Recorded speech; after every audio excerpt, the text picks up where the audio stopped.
Hello guys, आज हम एक सिंगल टक्स ब्लाउज की कटिंग करना सीखेंगे बहुत ही आसान तरीके से। तो पहले हम फर्मा कटिंग करेंगे, उसके बाद कपड़े पे कटिंग करके आपको दिखाएंगे किस तरह से कपड़े पे किया जाता है।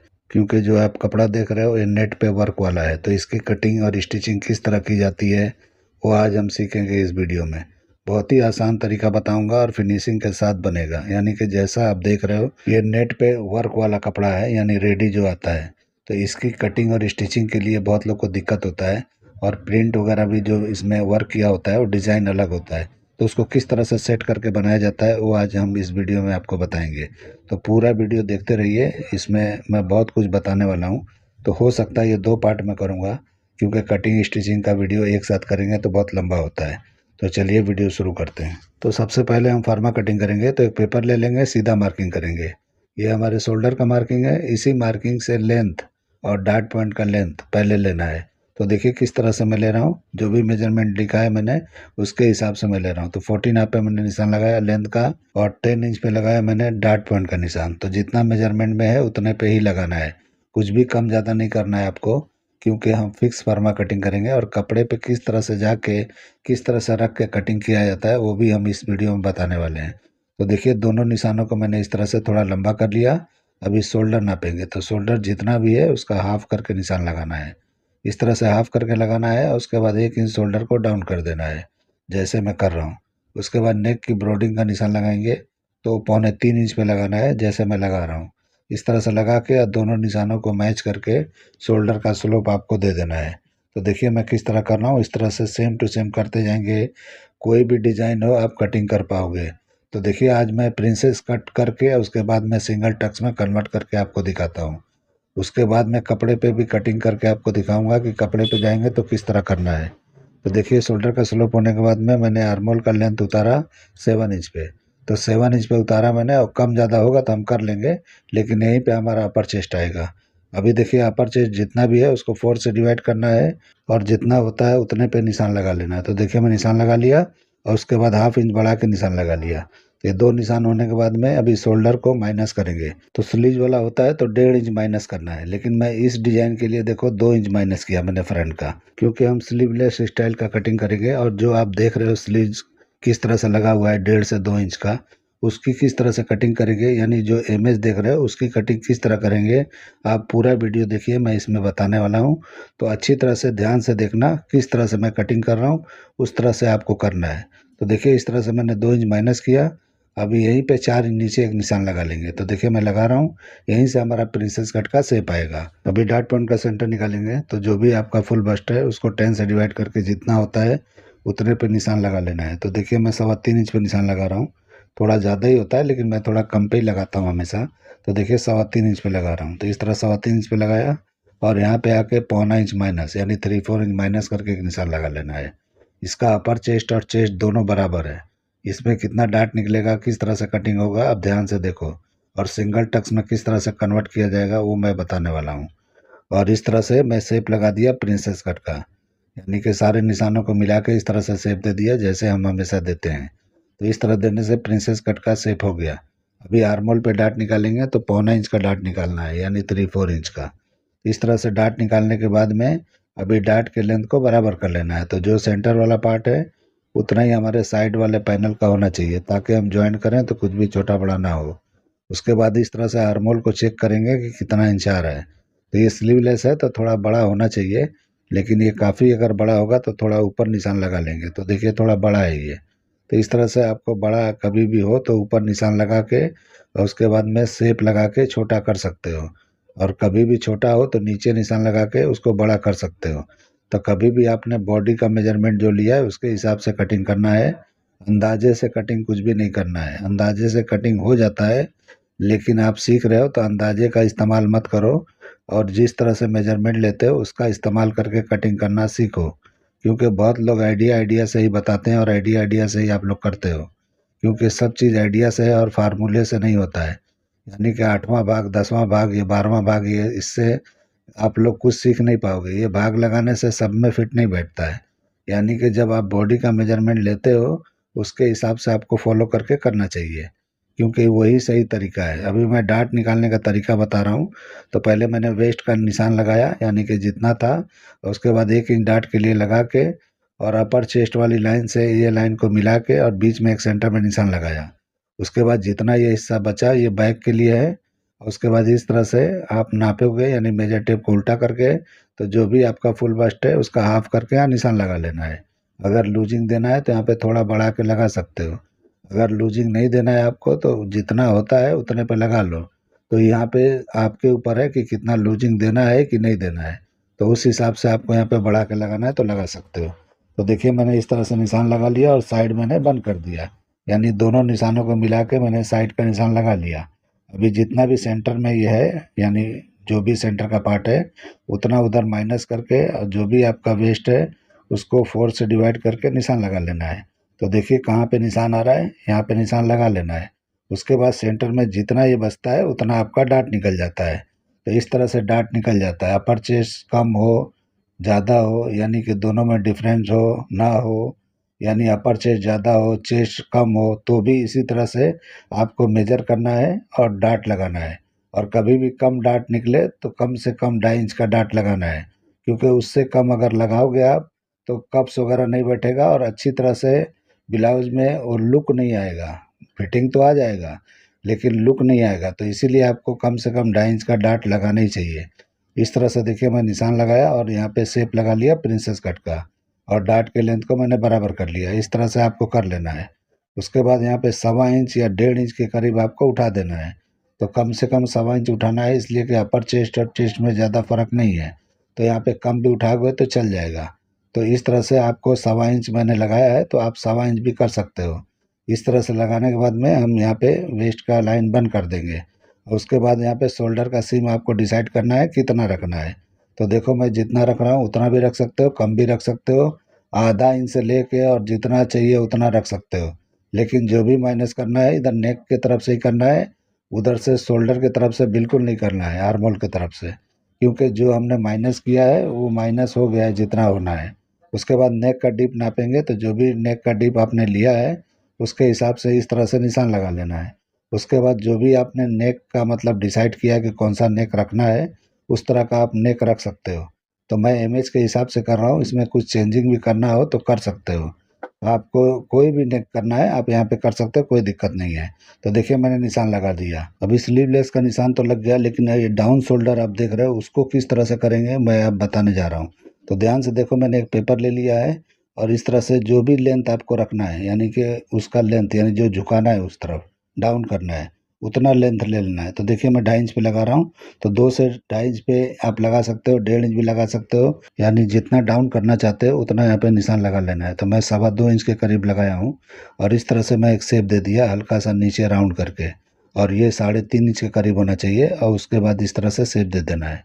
ये स्लीव्स का आर्मोल जो होता है इस तरह से, तो ये कैप स्लीव जैसा है, छोटा सा है। तो स्लीवलेस ब्लाउज में आप इस तरह से अलग से भी लगा सकते हो, जो मैंने अभी कटिंग दिखाया। ये परफेक्ट एकदम चिपक के बैठता है स्लीव्स के अंदर आर्मोल के ऊपर। तो इस तरह से अलग से भी लगा सकते हो, और इसमें किस तरह कटिंग करके लगाना है वो भी तरीका मैं बताता हूँ, क्योंकि इसमें अलग से लगा हुआ नहीं दिख रहा है। तो हम भी अलग से नहीं लगाएंगे, इसी में फिट करेंगे। तो किस तरह करना है अभी मैं रख के यहाँ पे दिखाता हूँ आपको। तो इस तरह से मार्किंग जो हुआ है उसके ऊपर ये जो हमारा कटिंग है इसको इस तरह से रखेंगे। तो ये आर्मोल वाला पार्ट आर्मोल पे इस तरह से रखना है, और उसके बाद ऊपर का पार्ट है वो लेंथ का है, और उधर का जो है वो बॉटम जैसा जो होता है उसका है। तो आप फिट करोगे तो इसी तरह से उसमें आएगा, और बिल्कुल ये चिपक के बैठता है। कैप स्लीव्स किसी का भी अगर फिटिंग नहीं आता है और कुछ भी प्रॉब्लम होता है तो इस तरह से कटिंग करके आप बनाओगे तो एकदम चिपक के बैठता है एकदम बॉडी के अंदर, यानी कि पूरा पकड़ लेता है शोल्डर को भी और स्लीव्स को भी। तो इस तरह से जो भी है आपको करना है तो इस तरह कर सकते हो। अभी देखिए मैं यहाँ पे किस तरह से रख के मार्किंग कर रहा हूँ। तो ये थोड़ा नीचे तक मैंने ले लिया है, तो इसीलिए डार्ट को थोड़ा मैं नीचे कर रहा हूँ, कन्वर्ट कर रहा हूँ। आप नहीं करोगे तो भी चलेगा, क्योंकि मैं तो सिंगल टक्स में करने वाला हूँ। लेकिन आप प्रिंसेस कट में जा रहे हो तो इस तरह से नीचे कर सकते हो शेप को, यानी कि जो भी प्रिंसेस कट का कट लगा रहे हो यानी डार्ट के लिए, उसको नीचे करके आप कर सकते हो। तो मैंने नीचे कर दिया और इस तरह से मार्किंग कर दिया। तो इस तरह से मैंने दूसरा डार्ट के लिए नीचे शिफ्ट कर दिया उसको। तो इस तरह से करने के बाद में मैं आर्मोल का शेप दिखा रहा हूँ कि इस तरह से है। लेकिन वो जो मैंने एक्स्ट्रा बढ़ा के लगाया वो इस तरह से कैसे शेप आया है मैं रख के फिर से दिखा रहा हूँ, देख लो किस तरह से है। तो ये परफेक्ट जाके एकदम बैठ जाएगा। तो इस तरह से कभी भी आपके पास ब्लाउज वगैरह या कुछ भी आता है, कैप स्लीव आता है, अलग से लगाना है तो भी लगा सकते हो। आपको अलग से नहीं लगा के उसी में जिस तरह का ब्लाउज में दिख रहा है उसको भी इस तरह से करना है तो कर सकते हो। ये शेप देखो किस तरह से राउंड आया है शोल्डर का। तो इस तरह से शोल्डर का इस तरह से राउंड रहेगा, जब ये अच्छी तरह से पकड़ेगा आपके बॉडी को। तो इस तरह से आपको करके और इस तरह से कटिंग करना है। तो देखिए मार्किंग मेरा हो गया, अभी कटिंग करके मैं दिखाता हूँ। तो इस तरह से हमारा पूरा जो है ड्राइंग हो गया है फ्रंट पार्ट का। इसके बाद हम कटिंग कर लेंगे, मार्किंग पे ही कटिंग करना है। और जब भी कपड़े पे जाओगे तो आप मार्जिन छोड़ते हुए जाना है, यानी जितना पकड़ के स्टिच करना है उतना छोड़ते हुए जाना है। और साइड में कम से कम 1.25 इंच या 1.5 इंच आपको छोड़ना चाहिए, क्योंकि कभी भी लूज टाइट का प्रॉब्लम हो तो वहाँ से किया जा सके। तो इस तरह से मैंने कटिंग कर लिया। अभी डाट की कटिंग करेंगे बाद में, पहले हम बैक की कटिंग पहले कर लेंगे। तो बैक का भी मार्किंग देख लो किस तरह से मैं करता हूँ। तो इस तरह से रखना है बराबर पे ही पेपर को। उसके बाद मार्किंग करना है शोल्डर सीम का। तो शोल्डर सीम जितना भी है उसका निशान पहले लगाना है आपको। तो देखिए किस तरह मैं बराबर पे ही निशान लगा रहा हूँ, इस तरह से ही लगाना है। जैसा शेप गया है इसी तरह से आपको कॉपी कर लेना है। उसके बाद अपर चेस्ट का जो निशान था उस पे आपको निशान लगाना है। जो हमने 1/2 इंच फ्रंट में बढ़ाया था उस पे नहीं लगाना है। उसके बाद में इस तरह से आर्मोल के पास भी मैंने एक निशान लगा लिया शेप देने के लिए। उसके बाद ऊपर का भी जो शेप है उसको भी इस तरह से कर लेना है। जिस तरह मैंने किया इस तरह से कर लेना है। और सीम का भी यानी शोल्डर सीम का भी निशान चेक कर लेना है बराबर है कि नहीं है, क्योंकि बराबर होना चाहिए तभी आप बैग में ज्वाइंट करोगे तो बराबर होगा। छोटा बड़ा तो करना नहीं है, इसीलिए मैंने करके आपको दिखा दिया। अभी साइड को हम बराबर करेंगे। तो जो भी निशान हमने लगाया अपर चेस्ट का उससे इस तरह से मिला के और यहाँ पे साइड सीम जितना भी है उतने पे निशान लगा लेना है। तो हमारा यहीं पे हमारा बैग का लेंथ निकल जाएगा। तो इस तरह से बैग का लेंथ ऑटोमेटिक निकलता है। अगर आप लोग बैग नाप नाप के ब्लाउज बनाते हो तो सही तरीका नहीं है। मैं बार बार बोलता हूँ कि बैग से मेजरमेंट नहीं लेना है आपको। मेजरमेंट का सही पता नहीं चलता है। इस तरह से फ्रंट में ब्लाउज छोटा भी हो सकता है और बड़ा भी हो सकता है, लेकिन फ्रंट से मेजरमेंट लेके बनाओगे तो कोई प्रॉब्लम नहीं होगा। तो इस तरह से मैंने अपर चेस्ट को चेक किया तो 4 से डिवाइड करके जितना होना चाहिए उतना है। उसके बाद यहाँ पे वेस्ट को 4 से डिवाइड करके निशान लगा लेना है। उसके बाद 1 इंच के करीब यहाँ पे डाट के लिए बढ़ा के निशान लगाना है, क्योंकि बैग में हम डाट देंगे। तो बैग में डाट देना ज़रूरी होता है, क्योंकि बैग में भी शेप होता है, सिर्फ फ्रंट में शेप नहीं होता है। इसीलिए जो है बैग में डाट लगाना चाहिए। अगर आप नहीं लगाना चाहते हो तो डाट को क्लोज कर सकते हो डाट लगाने के बाद में। उसके बाद कटिंग करोगे तो कोई प्रॉब्लम नहीं होगा। तो मैं इसमें भी वही करके आपको दिखाने वाला हूँ डाट को क्लोज करके। तो देखिए यहाँ पे मैंने वेस्ट का लाइन इस तरह से बंद कर दिया और एक एक्स्ट्रा लाइन मैंने लगा लिया, क्योंकि हम डाट को जब क्लोज करके सही करते हैं तो वहाँ पे ऊपर नीचे हो जाता है, इसके लिए आपको बढ़ा के निशान लगा लेना है। अभी देखिए यहाँ पे शोल्डर थोड़ा माइनस करेंगे बैक के लिए, तो 1/2 इंच के करीब यहाँ पे कर लेना है। तो देखिए यहाँ पे पहले मैं शोल्डर पे किया, उसके बाद में जो भी सीम है ये यानी शोल्डर का सीम जितना है उतना हम कम करते हुए चले जाएंगे। तो इस तरह से यहाँ भी आधा इंच आपको यहाँ पे माइनस कर लेना है। तो यहाँ भी आपको कर लेना है और आगे जो आपने निशान लगाया वहाँ भी कर लेना है, यानी कि स्लीव्स के बॉटम पे तो वहाँ भी कर लेना है। तो इस तरह से कर लेना है। तो इस तरह से कर लेंगे तो यानी कि जितना ब्रोडिंग फ्रंट का है उतना ही रहेगा, लेकिन ये माइनस हो जाएगा शोल्डर वगैरह जो भी है। तो इस तरह से आपको ज़रूर कर लेना है। उसके बाद इस तरह से शेप लगा के दिखा रहा हूँ कि स्लीवलेस होगा, तो इस तरह से शेप लगाना है आपको। और जिस तरह का ये आप देख रहे हो निशान इस तरह से कटिंग करना है। तो जैसा मैंने किया इस तरह से आपको करना है। अभी नेक का डिप जो है उसका निशान लगाना है। तो मुझे जिन्होंने दिया है उन्होंने बोला है कि 2.5 इंच का नीचे का पट्टा चाहिए, तो उस हिसाब से मैं 2.5 इंच पे इस तरह से लगा लिया निशान। और उसके बाद में हम शेप देंगे नेक का। तो देखिए जो फ्रंट में नेक है उसी को बैक में भी करना है तो अच्छा दिखाई देगा। तो इसीलिए जो नेक है फ्रंट में उसी को कॉपी करेंगे, यानी कि बैक के लिए। तो इस तरह से जो फ्रंट में होता है वही बैक में होता है तो ज़्यादा अच्छा होता है। लेकिन यहाँ बहुत लोग लोकल टेलर हैं, वो लोग पीछे का राउंड ही करते हैं हमेशा। कोई भी डिज़ाइन करने का आगे होगा लेकिन पीछे जाके सब राउंड ही करते हैं, तो ऐसा ज़रूरी नहीं है। वो प्रोफेशनल नहीं है। आपको जो आगे है वही पीछे फॉलो करना चाहिए, तो वो ज़्यादा बेहतर होता है। ये डिज़ाइनर काम होता है। इस तरह से आप करोगे सेम टू सेम तो इस तरह करना चाहिए जैसे मैं कर रहा हूँ। कुर्तियों में होता है जो नॉर्मल बैग होते हैं उसमें आगे कोई भी नेक होता है, पीछे राउंड होता है छोटा सा। लेकिन ये ब्लाउज़ों में इस तरह से नहीं करना चाहिए, क्योंकि ब्लाउज़ का लुक पीछे से ही बेहतर आता है। लेकिन पीछे से ही लोग सिंपल कर देते हैं, राउंड राउंड करके बनाते हैं। वो सही तरीका नहीं है। आपको कभी भी समझ के करना चाहिए। हर चीज़ को समझना ज़रूरी है क्या बेहतर है और क्या बेहतर हो सकता है, वो आपको करना चाहिए। तो देखिए बैक की भी मैंने कटिंग कर लिया और डार्ट को भी इस तरह से कटिंग करके और क्लोज कर रहा हूँ मैं। तो क्लोज करके और यहाँ पे सीधा निशान एक लगा लेना है। तो सीधा निशान लगाएंगे तो ज़्यादा यहाँ पे नेक में प्रॉब्लम आ रहा है, तो इसके लिए मैं पूरा डार्ट को कटिंग करके और उसके बाद हम इस तरह से क्लोज कर देंगे। क्लोज करके करेंगे तो अभी दिक्कत नहीं आएगा, नेक भी टाइट रहेगा और इस तरह से डार्ट भी नहीं रहेगा और डार्ट भी हो गया। तो इस तरह से कर लोगे तो कोई प्रॉब्लम नहीं होता है। तो कभी भी डीप नेक हो तो इस तरह से डार्ट को क्लोज करके अब बिना डार्ट का बना दिया करो, तो ज़्यादा बेहतर होता है। तो इसमें डार्ट भी हो जाता है और डार्ट के बिना भी हो जाता है, तो ये ज़्यादा लुक आता है। तो इस तरह से कभी भी आप करो, ये मैं अपने लिए कर रहा हूँ, यानी ये किसी के फरमाइश वाला नहीं है, ये हमारे क्लाइंट का है, यानी मेरे क्लाइंट का है। तो उनके लिए मैं कर रहा हूँ। तो आपको कपड़े पे भी कटिंग करके दिखाता हूँ कि इस तरह से कटिंग करने में क्या खूबसूरती आती है, कैसा दिखता है, वो आपको पूरा देखना चाहिए वीडियो, तो अच्छी तरह समझ में आ जाएगा। तो देखिए हमारा बैक का कटिंग हो गया, तो इस तरह से बैक का कटिंग भी कंप्लीट हो गया। अब हम फ्रंट की कटिंग करेंगे, जो भी डार्ट वगैरह बाकी है। मुझे थोड़ा सा प्रॉब्लम लग रहा है तो मैं देखिए थोड़ा सा नेक नीचे की तरफ से और इस तरह से ब्रॉड कर दिया, यानी कि जो भी आपको गड़बड़ लगे कटिंग करने में, यानी कटिंग करने के बाद में, तो यहाँ पे सुधारा जा सकता है। इसीलिए फार्मा की कटिंग पहले किया जाता है कि जो भी लुक वगैरह देखना है तो आप देख सकते हो, और उसके बाद में जब कपड़े पे जब कटिंग करोगे तो कोई प्रॉब्लम नहीं होगा। तो देखिए इस तरह से मैं शोल्डर सिम को मैच कर रहा हूँ, तो इस तरह से मैच कर लेना है, यानी कि बिल्कुल इक्वल होना चाहिए। तो मैंने इस तरह चेक कर लिया तो बराबर था। अभी हम यहाँ पे नेक की कटिंग करेंगे फ्रंट का। तो देखिए यहाँ पे नेक का कटिंग हो गया। अभी डार्ट की कटिंग करेंगे तो सबसे पहले वेस्ट की डार्ट की कटिंग आपको कर लेना है, तो इस तरह कर लेना है जैसे मैं कर रहा हूँ। देखिए ये पूरा कटिंग करके निकाल देना है। उसके बाद आर्म होल के डार्ट को एक तरफ से कटिंग करना है और दूसरी तरफ से मैच करके क्लोज कर देना है। तो देखिए किस तरह मैं किया उस तरह से आपको करना है। देखिए मैंने इस तरह से रखा। अभी यहाँ पे टेप लगा देना है, आपको प्रिंसेस कट नहीं रखना है तो बंद कर देना है। तो बंद कर दोगे उसके बाद में आर्म होल का शेप को बराबर कर लेना है। तो इस तरह से सिंगल टक्स की कटिंग हो जाती है। तो ये ज़्यादा परफेक्ट आता है, जो हम डायरेक्ट कटिंग करते हैं उससे बेहतरीन आता है। तो इस तरह से आप कटिंग करके ट्राई करके देख लेना। तो इस तरह से कटिंग करेंगे तो सिंगल टक्स में हो जाएगा। कभी भी वर्क वाला हो तो हम सिंगल टक्स में कटिंग करके कन्वर्ट कर देना चाहिए।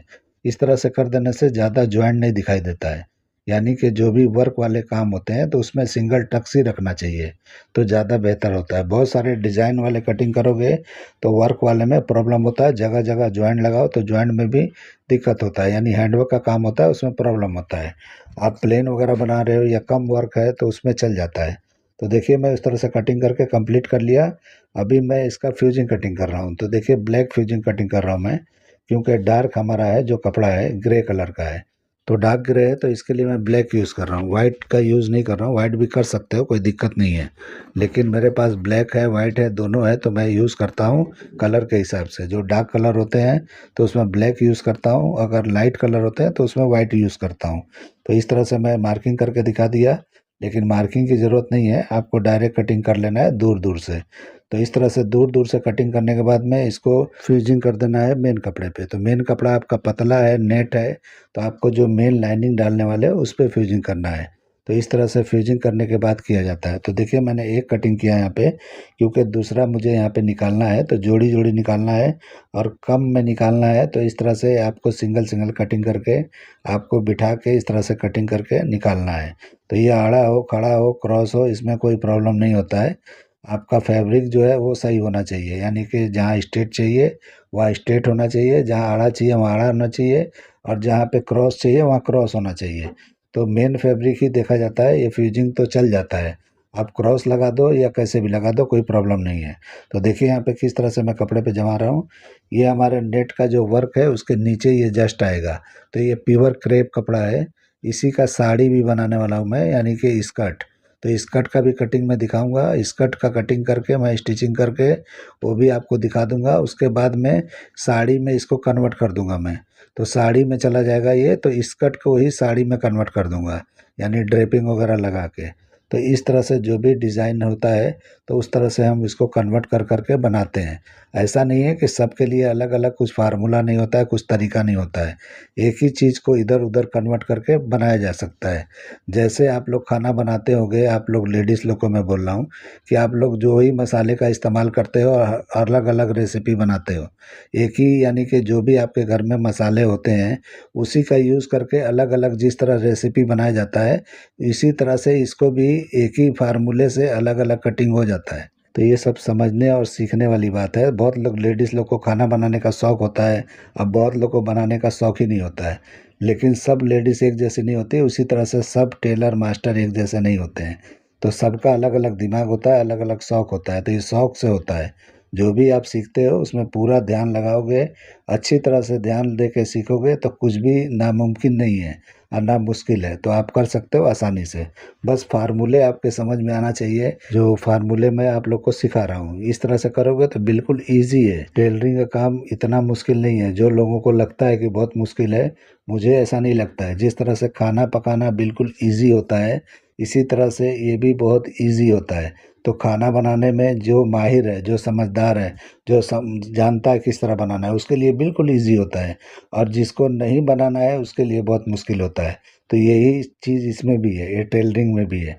तो बहुत लोग को ऐसा लगता है कि बहुत हार्ड है, बहुत ये है, बहुत इसमें पढ़ाई लिखाई की ज़रूरत है, बहुत इसमें नॉलेज लगाना पड़ता है, कुछ नहीं करना पड़ता है। जिस तरह खाना पकाना कोई भी सीख सकता है, बिना पढ़ा लिखा इंसान भी, इसी तरह से ये भी कर सकते हो, ऐसा कुछ नहीं है। तो कपड़े पे मैं इस तरह से फ्यूजिंग करके आपको दिखा दिया, तो पहले इस तरह से रफ फ्यूजिंग कर लेना है जैसे मैंने किया है। अब फर्मे का इस्तेमाल हमको करना है, तो फर्मा जो हमने कटिंग किया है उसको अब आप इस्तेमाल करना है। तो इस तरह से देखिए किस तरह से बिना मार्किंग का ही मैं कटिंग करके आपको दिखा रहा हूँ, यानी कि बिना मार्किंग का ही कर रहा हूँ, डायरेक्ट कर रहा हूँ मार्जिन के साथ में। तो मार्किंग लगाना ज़रूरी नहीं है, इस तरह से भी किया जा सकता है, इसीलिए आपको दिखा रहा हूँ मैं कि इस तरह से भी कर सकते हो। ऐसा नहीं है कि हर जगह मार्किंग लगा लगा के ही आपको कटिंग करना है, ऐसा कुछ नहीं है। तो देखिए किस तरह मैंने कटिंग किया है, यानी जहाँ जहाँ जितना पकड़ के स्टिच करना है उतना उतना मैं छोड़ दिया और साइड में मैंने ज़्यादा छोड़ दिया। वो आइडिया से भी छोड़ सकते हो, नाप के छोड़ना ज़रूरी नहीं है।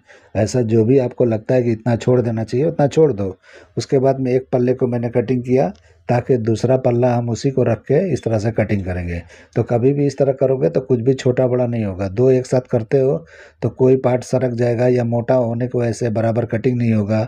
इस तरह से सिंगल सिंगल पार्ट आपको कटिंग कर लेना है, तो ज़्यादा बेहतर होता है, तो एक जैसा मतलब हो जाता है। तो इस तरह से मैंने देखो किस तरह से रखा है और इस तरह से कटिंग कर दिया। इस तरह से करेंगे और उसके बाद फ्रंट की कटिंग करना है। तो फ्रंट का भी कटिंग अभी मैं करके दिखाता हूँ किस तरह से मैं ओपन करके कटिंग करूँगा। तो उस तरह से आपको कर लेना है। तो ये देखिए डार्ट के बिना हो गया। तो इस तरह से हमारा कटिंग कंप्लीट हो गया बैक का। अभी फ्रंट को फोल्ड करना है, इस तरह से फोल्ड कर लेना है। अब फोल्ड करने के बाद में आपको जो भी फरमा है उस तरह से रखेंगे और उसके बाद कटिंग करेंगे। अभी लाइनिंग की भी कटिंग करके मैं दिखा दूंगा, तो उसको मैं सिंगल करके कटिंग किस तरह करूँगा आप देख लेना फ्रंट पार्ट को। इसको मैं फोल्ड करके ही कटिंग कर रहा हूँ, तो देख लो किस तरह से मैं कर रहा हूँ। तो इस तरह से आपको कटिंग करना है, जैसे मैं करते जा रहा हूँ छोड़ते जा रहा हूँ। तो देखो कहाँ कहाँ छोड़ रहा हूँ, इस तरह से ध्यान से देखो। डार्ट की भी कटिंग कर रहा हूँ, तो डार्ट की भी कटिंग कर लेना है आपको। इस तरह से आप डार्ट नहीं मार पाओगे निशान लगा के, तो कभी भी डार्ट को इस तरह से कटिंग करके फिर डार्ट लगाना है और वहाँ पे बिल्कुल स्मूथ उतारना है, यानी कि वहाँ पॉइंट नहीं बनना चाहिए डार्ट पॉइंट के ऊपर, तो वो आपको ध्यान देना है। तो इस तरह से कभी भी कटिंग करके और स्टिचिंग में भी ध्यान दोगे तब जाके फिनिशिंग के साथ बनेगा। तो देखिए इस तरह से बिना मार्किंग का मैंने इसको भी कटिंग कर दिया। तो ये फ्रंट भी हो गया और हमारा बैक भी हो गया। तो इस तरह से हमारा मेन पार्ट कटिंग हो गया, यानी जिस पे हमने फ्यूजिंग किया था उसका हो गया। इसके बाद लाइनिंग बचा है और ऊपर का जो मेन मेन पार्ट है यानी नेट का जो है वर्क वाला है उसकी कटिंग करेंगे। तो देखिए कटिंग कंप्लीट हो गया। अभी लाइनिंग की कटिंग करके मैं दिखाता हूँ। तो इस तरह से मैंने फोल्ड किया है, दो पार्ट एक साथ कटिंग कर रहा हूँ बैक के लिए। तो इस तरह से रखना है और कपड़े का ध्यान रखना है, किस तरह से घुमा फिरा कटिंग करेंगे तो कम कपड़ा लगेगा। तो वो भी आपको ध्यान देते जाना चाहिए। तो कभी भी फर्मा कटिंग करोगे और उसके बाद कटिंग करोगे तो कपड़े का बचत भी होता है और जो डिज़ाइन जहाँ चाहिए उस तरह से आप कन्वर्ट कर करके कर सकते हो, यानी डिज़ाइन को सेट कर सकते हो जहाँ चाहिए वहाँ पे। तो इसीलिए आपको फर्मा कटिंग करना चाहिए। डायरेक्ट कपड़े पे कटिंग करोगे तो वो लुक नहीं आता है, वो जो चीज़ आपको चाहिए वो नहीं आता है। आने को तो आ जाएगा, आपके पास एक्सपीरियंस है, आप जानकार हो तो कर सकते हो, लेकिन इस तरह से फर्मा कटिंग करोगे तो आसान हो जाएगा आपके लिए, इसलिए मैं बोलता हूँ फर्मे का कटिंग करना चाहिए। तो बैक का लाइनिंग मैंने कटिंग कर दिया, अभी फ्रंट का मैं लाइनिंग कटिंग कर रहा हूँ। तो देखिए किस तरह से मैं खोल के कर रहा हूँ। तो वेस्ट के ऊपर मैंने सेंटर पे एक कट लगा दिया और इस तरह से मैं बिछा लिया। देखिए किस तरह से खोल के रखा हूँ फ्रंट को, यानी मेन पार्ट को। तो इस तरह से खोलना है और उसके बाद में एकदम क्लीन करके बराबर पे कटिंग कर देना है। तो इस तरह से बराबर हो जाएगा, कुछ भी छोटा बड़ा कटिंग नहीं करना है। बहुत लोग क्या करते हैं कि मेन पार्ट को बराबर कटिंग करके और जब लाइनिंग कटिंग करते हैं तो बड़ा बड़ा के कटिंग करते हैं और उसको पलट पलट के उसके बाद में सिल सिल के और छाटते हैं। वो तरीका सही नहीं है, बहुत लोग को वो लगता होगा सही है, लेकिन जिसको जैसे जमता है वैसे करना चाहिए। मैं तो अपना तरीका आप लोग को बता रहा हूँ कि इस तरह करोगे तो बेहतर होगा, क्योंकि ये तरीका मेरे हिसाब से ठीक है। हो सकता है कि आप लोगों में कोई भी होगा जिनको ये ठीक नहीं लगता होगा। मेरा कहने का मतलब ऐसा ज़रूरी नहीं है कि जो मैं कर रहा हूँ वही 100% राइट है, ऐसा कुछ नहीं है। आपको जो बेहतर लगे इस तरह से आपको करना चाहिए। मैं अपने तरीके से इस तरह से कटिंग करके आपको दिखा दिया।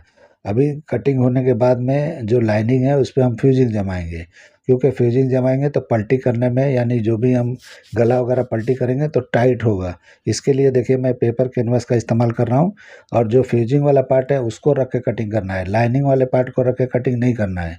हमको चिपकाना लाइनिंग में है, लेकिन कटिंग मेन पल्ले को रख के करना है।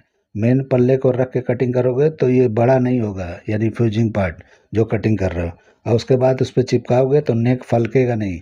अगर आप लाइनिंग को रख के कटिंग करोगे तो उसका शेप बिगड़ सकता है, क्योंकि वो लूज है। इसलिए आपको इस तरह से ध्यान रख के कटिंग करना है। तो बैक का कटिंग मैंने किया और बैक कटिंग करने के बाद फ्रंट का कटिंग कर रहा हूँ मैं। तो इसके लिए इनफ नहीं है, तो एक एक पार्ट मैं कटिंग करूँगा, क्योंकि फ्यूजिंग जो है बराबर नहीं है, कम है। तो देखिए एक पार्ट को मैं पहले कटिंग करूँगा और उसके बाद मैं जॉइंट लगा दूंगा। तो इसमें जॉइंट लगा सकते हो, कोई दिक्कत नहीं है। तो देखिए एक पार्ट को मैंने कटिंग कर लिया, अब इसी का जोड़ी कटिंग कर लेंगे इसी पे रख के। तो देखिए घुमा के मैंने इस तरह से रख लिया है, यानी कि फ्यूजिंग वाला है तो आपको यहाँ पे जोड़ी कटिंग करना है और उसके बाद इसको भी बराबर पे इस तरह कटिंग करेंगे और उसके बाद जमाएंगे आपको इसको ले आकर लाइनिंग वाले नेक पे। तो किस तरह जमाना है, क्योंकि ये जो कटिंग हुआ है इसके हिसाब से आप कपड़े को सेट करना है, यानी लाइनिंग को। लाइनिंग के हिसाब से नहीं जाना है अभी, क्योंकि मेन पल्ला जो है, मेन पल्ले से कटिंग करोगे तो जो सेट करना है वो अच्छी तरह से, कुछ भी गड़बड़ होगा तो आपको पता चल जाएगा। तो अभी मैं रख के दिखाता हूँ आपको तो पता चल जाएगा। देखो मैंने इस तरह से रखा, तो जो भी कुछ इधर उधर हो रहा है तो लाइनिंग के पार्ट को इधर उधर करके सेट करना है, क्योंकि फ्यूजिंग के हिसाब से आपको लाइनिंग को सेट करना है। तब जाके ये जो आपने मेन पल्ले के हिसाब से कटिंग किया है तो ये बराबर जाके नेक का ब्रॉडिंग वगैरह एकदम सही बैठेगा, यानी जो भी शेप है सही बैठेगा। तो देखो मैं कपड़े को किस तरह से इधर उधर कर रहा हूँ, फ्यूजिंग को कुछ नहीं करना है, यानी नीचे वाले पार्ट को मैं इधर उधर कर रहा हूँ, सेट कर रहा हूँ। तो ये जहाँ भी सही बैठ जाए वहीं पे चिपका देना है, तो अब जाके ये बराबर अच्छी तरह से पलटी होगा और अच्छे से बैठेगा। इस तरह से ध्यान दे के आपको कभी भी फ्यूजिंग वगैरह कटिंग करना है और चिपकाना है। लाइनिंग के पार्ट को कभी रख के नहीं करना है। अगर लाइनिंग वाला पार्ट अगर टाइट है तो लाइनिंग वाले से ही कटिंग करना है, यानी जो नेक का पार्ट है वो, यानी कि वो फलकना नहीं चाहिए। अगर वो बड़ा हुआ, इधर उधर शेप गड़बड़ हुआ, तो आप जब भी गले को पलटी करोगे तो लुक नहीं आएगा, थोड़ा भी कहीं भी ऐंठन होगा तो ख़राब हो जाएगा। तो इसीलिए बोलता हूँ कि नेक टाइट होना चाहिए। तो टाइट का मतलब ये होता है कि नेक फलकना नहीं चाहिए, मेरा कहने का मतलब है। अभी वेस्ट में भी देखो मैं किस तरह से चिपका दिया, ताकि हम यहाँ पे पलटी करेंगे तो यहाँ भी क्लीन दिखेगा। अगर आप फ्यूजिंग नहीं लगाते हो और पलटी कर देते हो तो पीछे से वो लुक नहीं आएगा लाइनिंग के अंदर, जो इस तरह से करोगे तो आएगा। इसीलिए आपको हर जगह फ्यूजिंग कर लेना है और उसके बाद आपको पलटी करके बनाना है। यानी मेन पार्ट में तो मैंने फ्यूजिंग, यानी कि जो भी बॉडी कैनवास है मैंने कर दिया है, तो वो तो टाइट है, लेकिन लाइनिंग को भी कम से कम इतने हिस्से को टाइट करना है। पूरे को टाइट नहीं करना है, नहीं तो मोटा मोटा दिखाई देगा। आपको जहाँ ज़रूरत है वहीं करना है। तो देखिए मैं नेक पे कर रहा हूँ और वेस्ट पे कर रहा हूँ। आर्मोल पे भी कर सकते हो, लेकिन आर्मोल पे मैं पट्टी लगाने वाला हूँ, यानी क्रॉस पट्टी। तो इसके लिए मैं वहाँ नहीं करूँगा, क्योंकि पल्टी करने में दिक्कत होगा, क्योंकि आर्मोल पे आप देखो बहुत कम जगह है, तो पल्टी करने में ये एम्ब्रॉयडरी वाला पार्ट है तो ये पल्टी नहीं होगा, इसके लिए मैं वहाँ पे नहीं कर रहा हूँ। अगर पल्टी करना होता तो वहाँ भी चिपका के मैं इस तरह से पलट देता, क्योंकि वहाँ पे बिल्कुल क्रॉस बैक पे देखो कितना पतला दिखाई दे रहा है, तो वहाँ से पूरा ब्लाउज का बैक का पार्ट पल्टी नहीं होगा, दिक्कत होगा। वर्क वाला नहीं होता तो हो जाता, लेकिन मैं वहाँ पे नहीं करूँगा, क्रॉस पट्टी लगाऊंगा। तो देखो नेक को किस तरह मैं सेट कर रहा हूँ, इस तरह से सेट करना है, यानी जो आपने कटिंग किया है फ्यूजिंग वाला पार्ट उसके हिसाब से इसको सेट करके उसके बाद में इस तरह से प्रेस करना है। तब जाके ये परफेक्ट होगा, यानी कि जो आपने यानी मेन पल्ले का आपने गला जो कटिंग किया उसके हिसाब से फ्यूजिंग को, तब जाके ये सेम टू सेम आएगा। अब इसको उस पर रख दोगे ऑटोमेटिक बराबर बैठ जाएगा। तो इसी तरह से आपको कटिंग करके और फ्यूजिंग करके बनाना है, तब जाके आप बढ़िया काम कर पाओगे। तो इस तरह से देखिए जो भी था मैंने एकदम बराबर कटिंग कर लिया, तो ये हमारा हो गया। तो इस तरह से हमारा फ्यूजिंग हो गया। अभी मेन पार्ट को हम कटिंग करेंगे। तो ये बचा है हमारा कटिंग के लिए। तो देखिए बहुत सारा ये वर्क कहीं लाइट है कहीं डार्क है, तो हमको डार्क यानी कि जो हैवी है यानी कि भरा हुआ है उसका इस्तेमाल करेंगे। तो देखिए उतना ही पार्ट का मैं कटिंग कर रहा हूँ जो भरा हुआ है। जो लाइट लाइट यानी कि बहुत जगह यानी खुला खुला दिख रहा है उसका इस्तेमाल मैं नहीं कर रहा हूँ। तो इसीलिए मैं वहाँ पे कटिंग कर रहा हूँ जहाँ पे वर्क ज़्यादा है, ताकि ब्लाउज हैवी दिखाई दे। तो इसीलिए मैं वहाँ से कटिंग कर रहा हूँ। और प्रिंट के यानी कि जो भी डिज़ाइन है उसका भी लुक आपको देखना है कि उसका किस तरफ से जा रहा है, तो वो भी आप इस तरह से कटिंग करके आप सेट कर सकते हो किधर होना चाहिए। तो बिल्कुल जोड़ी जोड़ी कटिंग कर सकते हो। तो देखिए अगर मैं उस तरह से कटिंग करता तो नहीं कर पाता। इस तरह से कटिंग करने में जैसा मैंने एक पार्ट को कटिंग किया उसी तरह से दूसरे पार्ट को भी मैं यहाँ पे जहाँ हैवी दिख रहा है भरा हुआ काम दिख रहा है वहाँ पे रख के कटिंग कर रहा हूँ। तो देखिए इस तरह से जोड़ी देख लेना है। तो पहले मैंने मेन पार्ट को ऊपर रख के कटिंग किया था यानी लाइनिंग वाले पार्ट को, अभी मेन पार्ट को मैं ऊपर रख के कटिंग कर रहा हूँ। और नीचे से जो लाइनिंग है वो सीधा ही है। तो इस तरह से जैसा है वैसा कटिंग कर लेना है। तो इस तरह से कटिंग करोगे समझ के तो बराबर होगा। और ये थोड़ा मैं हल्का सा दूर से कटिंग कर रहा हूँ क्योंकि इसका जो भी बीड वगैरह है उसको हम पहले हथौड़ी से तोड़ के निकाल देंगे, उसके बाद जमा के उसके बाद बनाएंगे। क्योंकि इस तरह से इस पर मशीन नहीं चलेगा, पलटी नहीं हो पाएगा, कुछ भी नहीं हो पाएगा। इसीलिए जितना आपको पकड़ के स्टिच करना है उतना तोड़ देना है और सिंगल बूट का इस्तेमाल करके स्टिचिंग करना चाहिए। तो इस तरह से बैक का कटिंग हो गया। फ्रंट को भी मैं करके दिखाता हूँ। तो डिज़ाइन ये इतना हैवी नहीं है, कहीं लाइट है कहीं डार्क है। तो देखिए मैं बिठाने की कोशिश कर रहा हूँ तो हर जगह एक जैसा नहीं आ रहा है। तो हम कोशिश करेंगे कि किस तरह इसको करेंगे। और डिज़ाइन का भी जो रुख है इसका ऊपर की तरफ मैंने इस तरह किया है, देख लो। तो इस तरह से आपको करना है। अब इसके बाद में देखो यहाँ पे गैप आ रहा है, तो कोई बात नहीं है, यहाँ पे कटिंग कर लेंगे और गैप को अलग से मैं भर दूंगा। भरने का मतलब है अलग से कोई बूटे वगैरह कटिंग करके इसमें से और उस पर सिलने के बाद मैं वहाँ पे जमा दूंगा यानी पैच कर दूंगा। तो जो रिवील सिल पट्टी होती है उससे जमा देना है, उससे जम जाएगा। अगर आपको लगता है कि उससे उखड़ जाएगा तो आपको सुई धागे से इस तरह से कर लेना है, मशीन से नहीं करना है। तो उस तरह से आप कर सकते हो। तो देखो मैं कटिंग करके आपको दिखा रहा हूँ। इस तरह से कटिंग करेंगे और थोड़ा ही गैप बचा है नेक के पास और डाट के पास, तो इस तरह से उतना ही भरना है तो मैं कर सकता हूँ। तो जो साइड साइड में पार्ट आप देख रहे हो बच रहा है, वो यानी कि जो चिंदियाँ बच रही है इसमें से आपको जो भी डिज़ाइन है उसकी कटिंग कर करके वहाँ पे पैच कर दूंगा। तो ये डिज़ाइन पूरा एकदम एक जैसा कंप्लीट भरा हुआ दिखाई देगा। तो आप लोग को भी इसी तरह से अगर कभी आता है तो इस तरह से कर सकते हो। तो वीडियो बहुत लंबा हो गया है तो इसका स्टिचिंग पार्ट मैं नेक्स्ट वीडियो में बताऊंगा आपको। तो स्टिचिंग भी देखिए किस तरह से किया जाता है। और आप लोग को ये मेरा कटिंग करने का तरीका, ये आइडिया पसंद आया है तो मेरे चैनल को लाइक करो, सब्सक्राइब करो, दोस्तों में शेयर जरूर करो। तो चलिए वीडियो एंड करते हैं। अल्लाह हाफिज़।